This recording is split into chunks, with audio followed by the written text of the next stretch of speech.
오늘은 본문의 말씀을 통하여 다니엘과 같은 사람이 됩시다라는 주제로 말씀을 나누도록 하겠습니다. 여러분, 이 본문의 다니엘은요, 평신도 지도자로서 바벨론과 페르시아 제국에서 총리까지 지낼 정도로 뛰어난 정치가요, 행정가였던 그러한 위대한 인물입니다. 그런데 오늘 본문에 보면 이러한 내용이 나와요. 주전 539년에 메데와 바사 제국의 다리오 왕이 바벨론 제국과 주변 나라들을 모조리 정복합니다. 그래서 대제국을 만듭니다. 그래서 전국이 너무나 광활하기 때문에 120개의 도로 나누고 그 도를 관장하는 120명의 도지사를 세우고 또한 그들을 관리하고 모든 것들을 총괄하는 총리 3명을 세우는데 그 중에 다니엘을 수석 총리로 세웁니다. 그런데 이것은요, 너무나도 파격적인 조치였습니다. 왜냐하면 다니엘은 그때 이미 81세의 고령이었습니다. 그리고 그는 유대인이고 이 포로 출신이었고 또한 전 왕국인 망한 왕국의 바벨론의 총리까지 지낸 사람이었기 때문입니다. 여러분, 정치의 기본 시스템이 무엇인지 아십니까? 정치는요, 철저한 보복 시스템입니다. 그래서 정권이 바뀌면요, 그 전 정권을 어떻게든 짓밟고요, 어떻게 해서든지 거기에 이 관료나 고위직들을요, 이 심판하고 이 단죄하는 것이 그것이 정치의 기본 시스템이에요. 그런데 어떻게 보면요, 그래서 제거되어야 했던 다니엘이 그러한 제거되어야 할 사람에도 불구하고 이 파격적으로 이 페르시아 제국의 총리가 되었으니요, 본토 출신의 사람들이 얼마나 이 불편했겠습니까? 거기에 학연과 재연과 이 귀족 출신들이 많았을 텐데 얼마나 그들이 마음이 불편하고 좋지 않았겠어요. 그래서 저들이 모여서 다니엘을 제거하기로 모의를 합니다. 여러분, 저들이 다니엘을 제거하려고 공모한 것은 오직 한 가지 시기와 질투심이 이유였습니다. 그래서 우리 그리스도인들이 세상을 살아가면서 조심해야 할 것 중에 하나가요, 바로 시기와 질투심입니다. 왜냐하면 이것은 세상적이고 마귀적이고 정욕적이기 때문입니다. 그리고 시기와 질투는요, 다른 사람만 망치는 것이 아니라 종국에는 내 자신도 망하게 하기 때문입니다. 그래서 저들은 그 시기와 질투심으로 다니엘을 제거하기로 모여서 공모했지만 도저히 다니엘의 허물을 찾을 수 없었습니다. 뇌물을 받거나 어떠한 부정부패를 저질렀다면 그를 그걸로 인해 고발했겠지만 다니엘에게서는 도저히 그러한 잘못을 찾을 수 없었습니다. 왜냐하면 다니엘은 인격적으로도 너무나 훌륭했고 행정적으로도 정직했고 깨끗했기 때문입니다. 그래서 저들이 다니엘을 고발할 근거를 아무리 찾아봐도 어떠한 하나 털어서 먼지 하나 안 났기 때문에 그를 고발할 수 있는 것은 다니엘의 신앙밖에 없었습니다. 자신과 다른 여호와 하나님을 섬기는 그 다니엘, 그 신앙, 그 철저한 다니엘의 신앙을 이용해서 그를 제거하기로 모의합니다. 그리고 어느 날 이 왕을 찾아가 왕에게 한 가지 제의를 하는데 한 달 동안 왕의 다른 신이나 다른 사람에게 기도하면 그를 사자굴에 던져넣기로 그렇게 제안을 합니다. 그리고 저들의 속내를 몰랐던 다리오 왕은요, 흔쾌히 그 제안에 수락하고요, 거기에 왕의 인장을 찍어 그 법률을 공포합니다. 그리고 시간이 얼마 지난 후 그 모든 것들이 오직 다니엘 한 사람을 제거하기 위한 저들의 음모였음을 다리오 왕이 깨달았지만 그때는 이미 법으로 공포했기 때문에 왕이라도 어떻게 할 수 없었습니다. 여러분, 그래서 우리 그리스도인들은요, 매사에 어떤 결정을 내릴 때 조금은 신중할 줄 알아야 합니다. 그리고 조심해야 합니다. 그리고 특히 누군가에 대해 타인과 말을 할 때는요, 전후 사정을 잘 살펴봐야 합니다. 그래서 상대방의 의도가 무엇인가를 알아볼 줄도 알아야 합니다. 여러분, 가끔씩이요, 직장 생활이나 사회 생활을 하다 보면 이렇게 누구를 음해하려고 아니면 자기가 이익을 보려고요. 이렇게 이 수작을 부리는 사람들이 있습니다. 저도 부사역자 생활을 할 때 이 짧은 기간에 뭐 수석 목사 선임이 되다 보니까 이 그러한 일들을 좀 겪어봤어요. 그런데 그 사람이 저한테 와서 누구는 이렇고 누구는 이렇고 누구는 이렇고 막 해준다, 누가 아니면 뭐 황 목사님 욕한다, 아니면 뭐 한다, 그런 얘기를 하면요 기분이 나쁘잖아요. 그러니까 그런 사람 얘기를 들으면요 막 진짜 그 사람이 만약에 우리 문문왕 권사님이 저한테 와가지고 누가 이런다, 이봉희 권사님 누가 이런다, 임동희 권사님이 이런다 막 이래요. 그럼 그 얘기를요 들으면 당장 기분 나쁩니다. 그리고 자꾸 그 얘기를 들으면요 그 사람이 진짜 그런 것 같아요. 그런데 우린 그럴 때요 조심해야 돼요. 그 사람이 왜 나에게 이런 말을 해주는가? 진짜 나를 사랑하고 아끼는 사람인가? 아니면 그 사람이 이래서 무슨 이득을 얻을 수 있는가를 곰곰이 생각해봐야 실수하지 않을 수 있기 때문입니다. 그렇다고 문건삼이 그런 얘기하는 거 절대 아닙니다. 우리 교회 성도님들은요 너무 좋아서 누구 험담도 안 하고요 안 좋은 소리 안 합니다. 그래서 제가 기쁘고 감사한 이유가 그런 것 중에 그런 것이 있는데, 그래서 우리는 언제나 조심해야 하는 것입니다. 그래야 실수하지 않을 수 있기 때문이에요. 여러분, 그렇다면 우리는 본문의 다니엘을 통해 무엇을 배울 수 있을까요? 다니엘의 삶과 신앙과 인격을 통해 우리가 배워야 할 것은 무엇이냐는 것입니다. 첫째로 우리는 다니엘에게 뛰어난 신앙을 배워야 합니다. 5절은 이렇게 말합니다. 그들이 이르되 이 다니엘은 그 하나님의 율법에서 근거를 찾지 못하면 그를 고발할 수 없으리라 라고 했습니다. 그러니까 다니엘의 신앙심은요 그들의 정적까지 인정할 정도로 아주 뛰어났다는 것입니다. 아주 멋진 신앙인 투철한 신앙심을 갖고 그가 살았다는 것입니다. 그래서 그의 뛰어난 신앙심을 이용해 다니엘을 제거하려고 한 것입니다. 여러분, 다니엘은요 15살 때 바벨론에게 나라를 잃고 포로로 끌려옵니다. 그런데 영민했던 그를 알아본 이 페르시아 제국에서는요 각도에 있는 점령한 나라들의 뛰어난 인재, 이 떡잎 좋은 아이들을 골라서요 왕국에 있는 특수학교에 보내서 교육을 시킵니다. 그래서 그들을 통해 훌륭한 인재를 개발하고 또 각 민족들을 아우를 수 있고 또 문화를 혼합할 수 있기 위해서 그러한 교육을 하는데, 그때 다니엘은요 그곳에 뽑혀 갔지만 왕궁의 음식을 정중히 거절합니다. 우리가 잘 아는 사건이잖아요. 다니엘과 그 세 친구들은 왕의 음식을 먹지 않기로 하고요 채소나 푸성기만 먹고 살겠다고 합니다. 여러분, 그 이유가 무엇이었을까요? 바로 하나님의 말씀에 어긋났기 때문입니다. 여러분, 당시에 왕국에 먹는 음식들은요 먼저 우상에게 제사를 드렸던 그러한 음식입니다. 또한 성경에서 그 많은 음식들이 많았기 때문에 다니엘은 그 말씀 때문에 그 모든 것들을 거절한 것입니다. 여러분, 그래서 우리는 세상을 살아갈 때요 다니엘처럼 이렇게 세상과 타협하지 않는 믿음을 소유하도록 우리가 때로는 포기할 줄도 알아야 하고요 세상의 것들을 버릴 줄도 알아야 합니다. 또 본문에 보면 다니엘은 한 달 동안 왕의 그 어떤 신을 섬기거나 절을 하면 사자굴에 넣는다는 사실, 즉 자기를 공격하게 하여 자신을 제거하게 하여 정적들이 그 모든 음모를 펼쳤음에도 그것을 알았음에도 불구하고 하루에 3번씩 예루살렘을 향하여 창문을 열고 대놓고 기도했습니다. 그러니까 다니엘은요 목숨을 걸고 신앙의 지효를 지켰던 것입니다. 10절은 이렇게 말씀합니다. 다니엘이 이 조세의 왕의 도장이 찍힌 것을 알고도 자기 집에 돌아가서는 윗방에 올라가 예루살렘을 향한 창문을 열고 전에 하던 대로 하루 3번씩 무릎을 꿇고 기도하며 그의 하나님께 감사하였더라 라고 했습니다. 여러분, 그러니까 다니엘은요 이 정도로 뛰어난 신앙을 소유했던 사람이었습니다.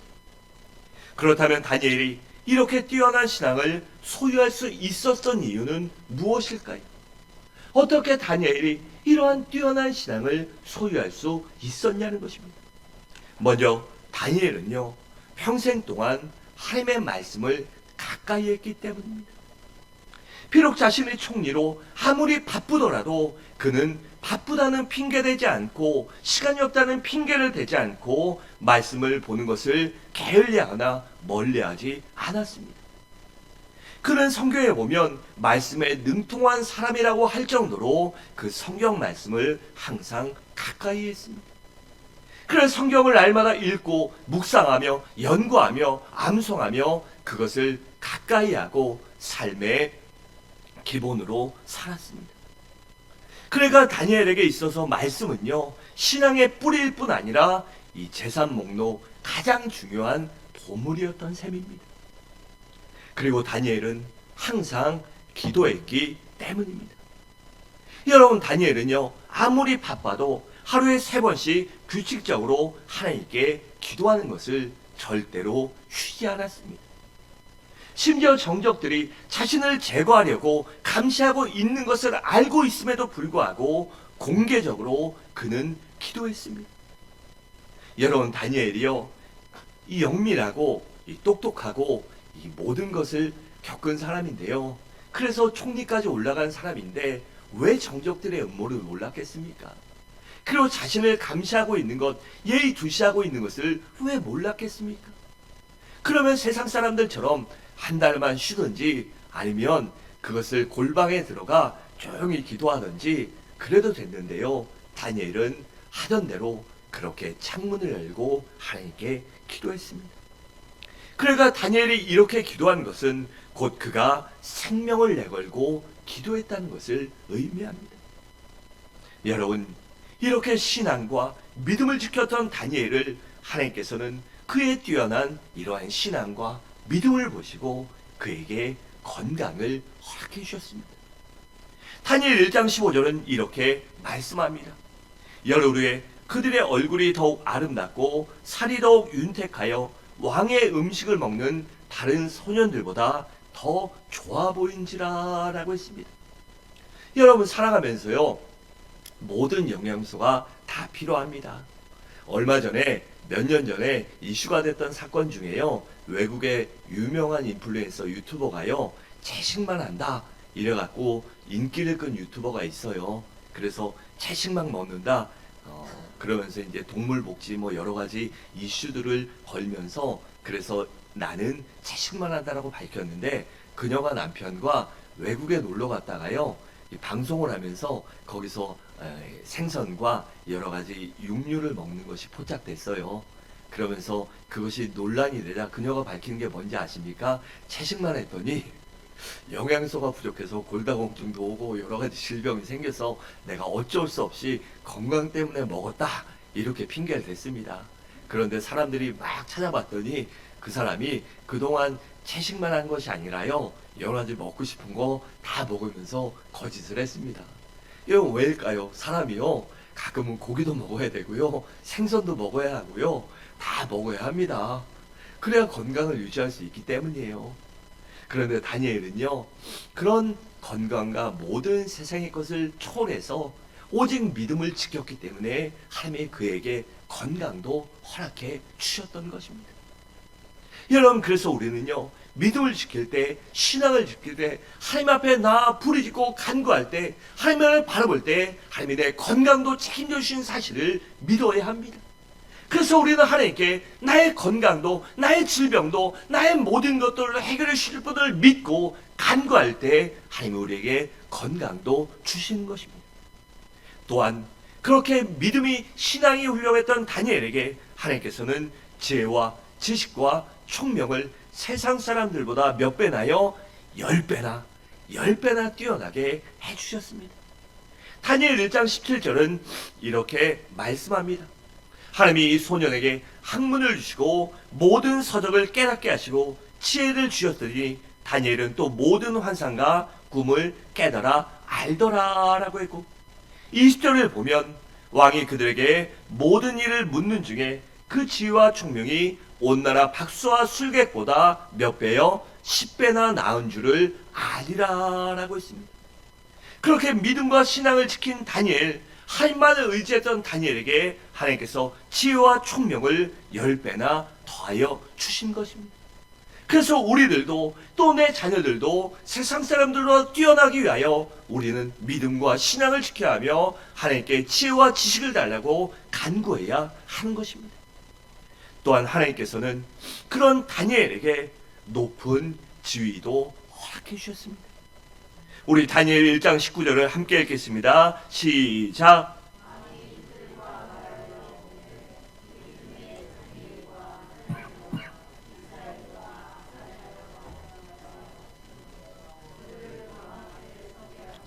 아멘. 그러니까 왕의 학교에서 공부하는요 학생들 중에 다니엘과 새 친구가 뛰어났기 때문에 왕 앞에 나갈 수 있는 이 관리가 될 수 있는 고급 관리로 가는 길을 열어주셨다는 것입니다. 또 다니엘 2장 48절은 이렇게 말씀합니다. 왕이 이에 다니엘을 높여 귀한 선물을 많이 주며 그를 세워 바벨론 온 지방을 다스리게 하며 또 바벨론 모든 지혜자의 어른을 삼았으며 라고 했습니다. 바벨론 왕국에서도 그는 이렇게 하나님께서 높은 지위를 허락해 주셨습니다. 또 본문 1절과 2절은 이렇게 말씀합니다. 다레오가 자기의 뜻대로 고관 120명을 세워 전국을 통치하게 하고 또 그들 위에 총리 셋을 두었으니 다니엘이 그 중에 하나이라. 이는 고관들로 총리에게 자기의 직무를 보고하게 하여 왕에게 손해가 없게 하려 함이었더라 라고 했습니다.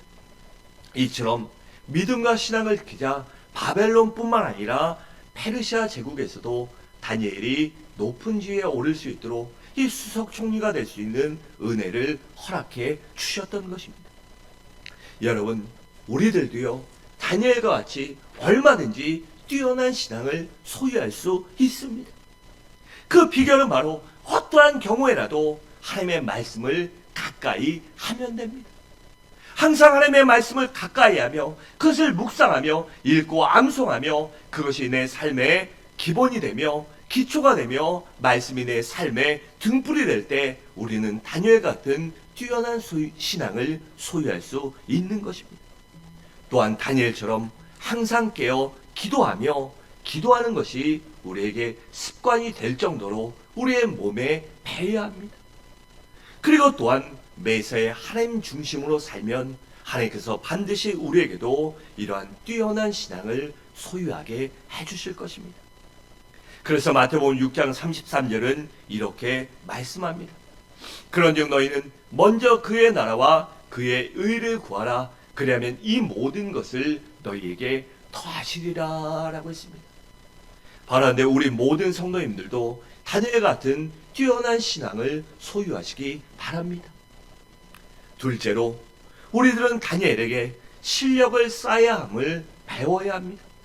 우리 3절을 함께 읽겠습니다. 시작.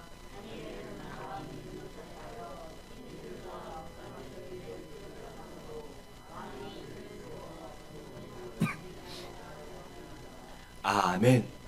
여러분, 다니엘이요 이렇게 뛰어난 신앙심 하나만 가지고 총리가 될 수 있었을까요? 아닙니다. 다니엘은 그만한 실력이 뒷받침되었기 때문에 그러한 총리가 될 수 있었습니다. 여러분, 요셉도 마찬가지입니다. 요셉이 노예 출신이요 히브리인이었지만 약간의 나이에 30세의 나이에 애굽의 총리가 될 수 있었던 것은 그가 믿음만 뛰어났던 것이 아니라 그가 실력도 있었기 때문입니다. 여러분, 우리에게 하나님의 은혜는 정말 중요합니다. 그리고 하나님의 은혜가 모든 삶의 기초가 되어야 하지만 그 은혜만 믿고 우리가 노력하지 않고 아무것도 하지 않으면요 어떠한 것도 얻을 수 없습니다. 제가 학생 때 이 원종수 박사, 원종수 이 권사 이렇게 해갖고 유명한 분이 있었어요. 여러분 혹시 기억나시나요? 이 암 권위자로 미국의 존스 홉킨스 다니고 그랬던 분인데 그분이 전국 꼴찌였는데 열심히 기도하고 신앙생활 했더니 시험 볼 때 책장이 눈앞에 넘어가더라. 이래가지고 전교 1등하고 서울대 가고 미국으로 유학 가서요. 어떤 암의 최고 권위자가 되고 막 간증한 분이 있었어요. 그런데 그분이요.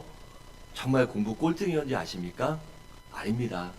그분은요. 경기고등학교를 다녔어요. 그런데 경기고등학교 어떤데 아십니까? 예전에 우리나라에 우스갯소리로 KS란 말이 있었어요. 그것이 공산품 품질 인증이 아니라 경기고 서울대. 경기고 서울대. 그 KS는요, 우리나라에서 출세가 보장된 사람이었어요. 그러니까 경기고는 서울에서 가장 공부 잘하는 학교였어요. 그래서 저희 둘째 명도 경기고 나왔는데 반에서 한 20몇 등 했대요. 30등 안쪽이었는데 어디죠? 반에서 꼴찌해도 서울에 인서울, 뭐 건국대, 경희대, 뭐 단국대 이런 데 다 간다고 합니다. 반에서 꼴찌도. 그런 학교 나왔어요. 그러니까 원정수 박사도요, 열심히 신앙생활을 했지만 그만큼 실력도 뒷받침됐기 때문에, 그만큼 공부하고 노력했기 때문에 하나님이 은혜를 주시는 것입니다. 여러분, 사도 바울도요, 어떻게 기라성 같은 주님의 12제자를 이 12제자들보다 앞서서 세계 선교의 선구자가 될 수 있었고 신약 성경의 반을 기록할 수 있었던 것도 바로 그에게 실력이 뒷받침되었기 때문입니다. 그래서 우리 성도들은요, 기도도 해야 되고 말씀도 봐야 되지만 내 실력을 쌓기 위해서 노력해야 하는 것입니다.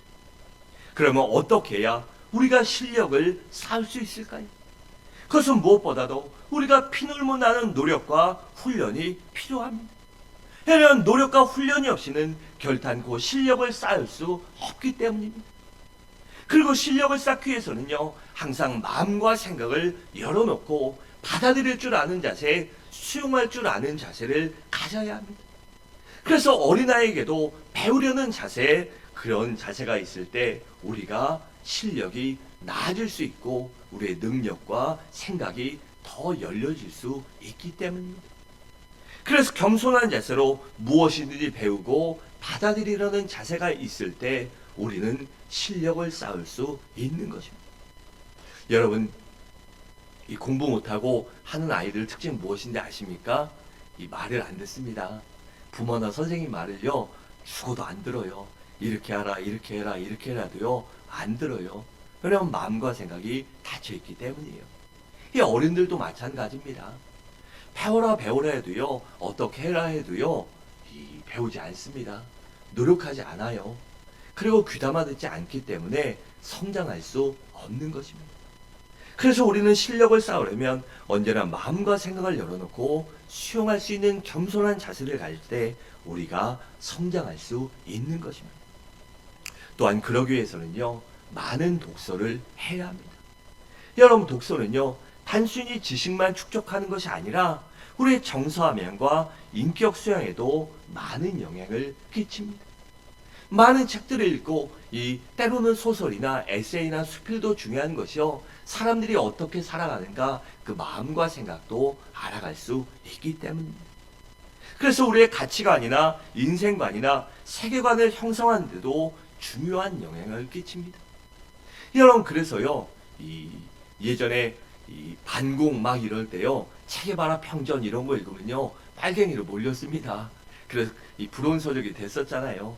근데 그런 것만 맨날 읽으면요, 그런 쪽으로 갑니다. 그리고 또 어떤 책만 읽으면요, 또 한쪽으로 치우쳐요.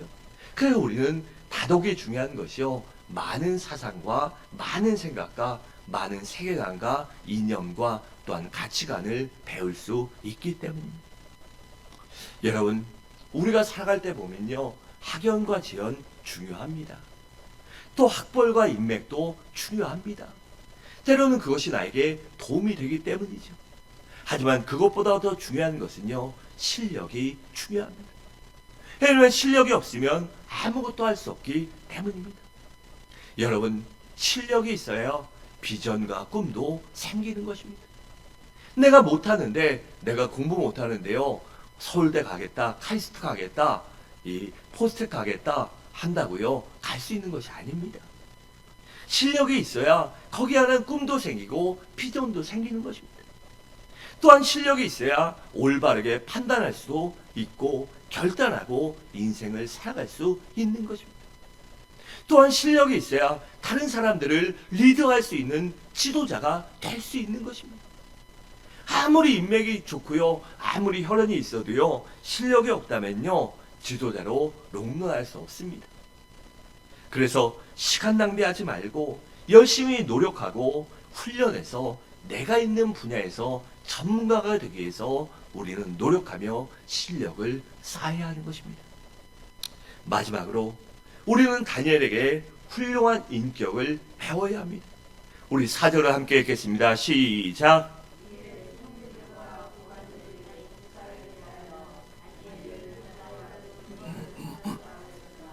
아무 근거, 아무 허물도 찾지 못하였으니 이는 그가 충성되어 아무 그릇됨도 없고 아무 허물도 없었음이었더라. 아멘. 그러니까 다니엘이요, 얼마나 인격적으로 성숙하고 훌륭한 사람인가를 알 수 있는 것입니다. 여러분, 다니엘은요, 모든 일에 깨끗했습니다. 그리고 정직했으며 충성했습니다. 우리 그리스도인들은요, 신앙과 실력 못지않게 인격적으로도 훌륭해야 합니다.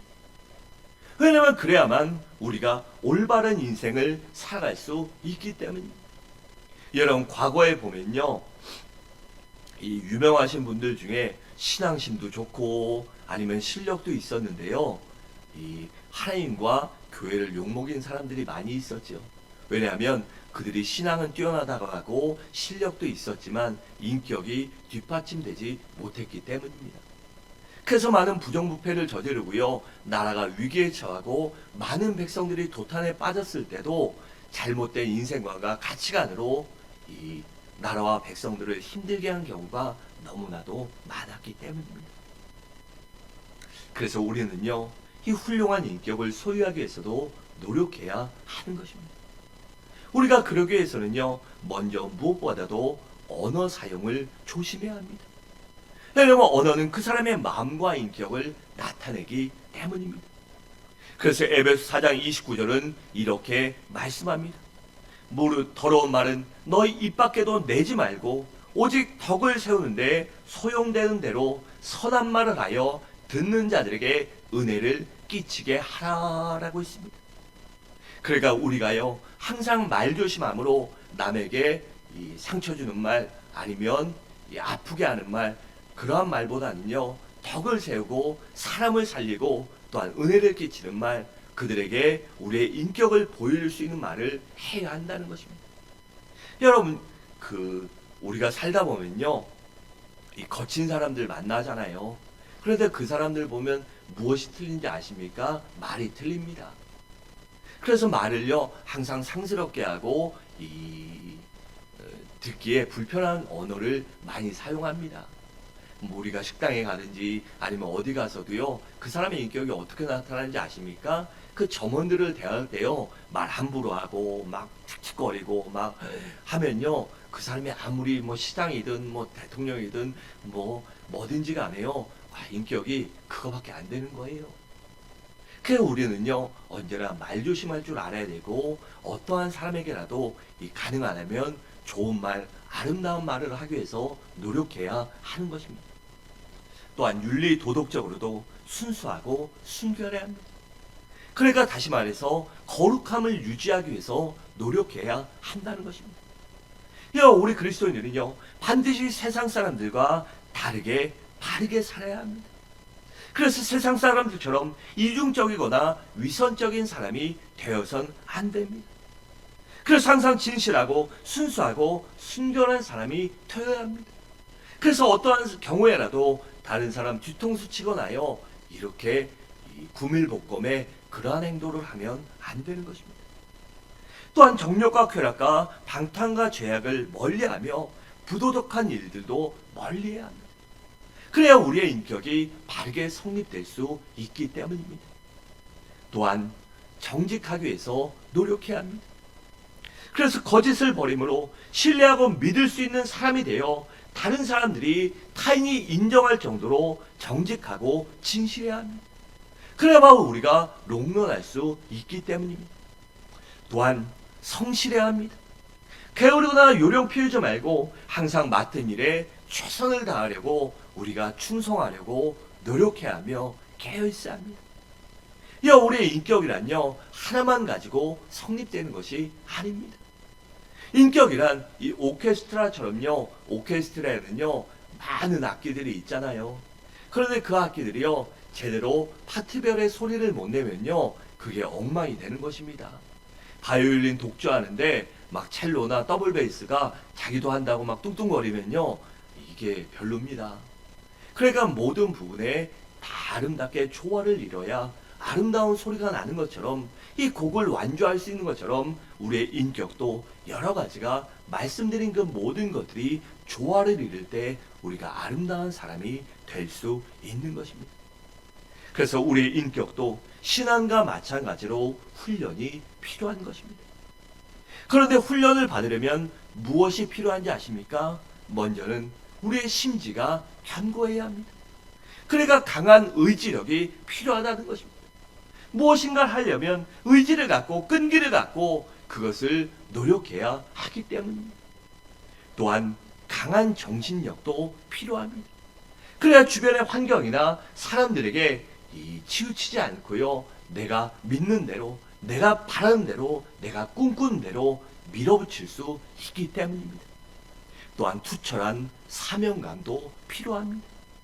그래야 우리가 작심삼일로 끝나지 않을 수 있기 때문입니다. 사랑하는 성도 여러분, 말씀을 마치도록 하겠습니다. 우리들도 다니엘 같은 사람이래요. 뛰어난 신앙심을 갖고 실력을 쌓으며 훌륭한 인격을 소유하시기 바랍니다.